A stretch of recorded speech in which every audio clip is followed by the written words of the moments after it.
SIR अभियान पर हम लोगों ने गंभीरता से अगर इस पर ध्यान दिया, हमने गंभीरता से अगर इस पर ध्यान दिया, तो आप याद रखना, समाजवादी पार्टी दूरबीन लेकर भी ढूंढे नहीं मिलेगी।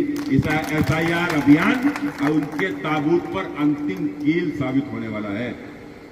आपको मालूम है, कल हम लोग लगभग समीक्षा कर रहे थे अपने कन्नौज विधानसभा व कन्नौज जनपद की 3 विधानसभाओं की। हम लोगों के हिसाब से तो लगभग 3 लाख वोट कटने जा रहा है।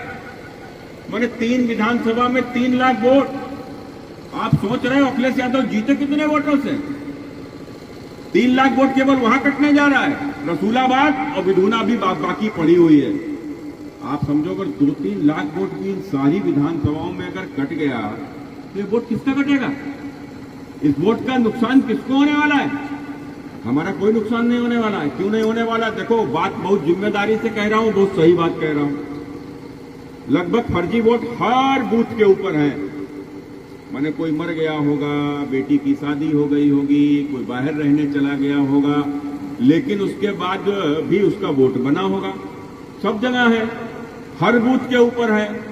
लेकिन आपको मालूम है क्या, जब वोट पड़ते हैं तो जिस बूथ पर भारतीय जनता पार्टी का वोट अधिकतम होता है, उसमें जब पूरी ताकत लगा देते हो तो पोलिंग परसेंटेज 55 और 60 पहुंचती है। बहुत पूरी ताकत लगा देते हो तब।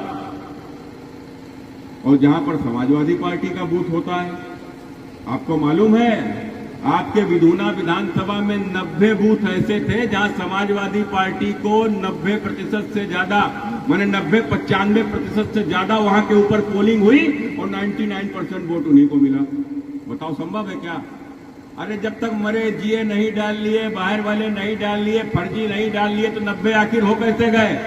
उनके यहाँ 90 हो जाते हैं, हमारे यहाँ 55-60 तक हम रुक जाते हैं। क्यों? क्योंकि हमारे यहाँ फर्जी वोट हम डाल ही नहीं पाते, हम डालते ही नहीं, क्योंकि हम फर्जीवाड़ा करने वाले लोग भी नहीं। तो आपने देखा होगा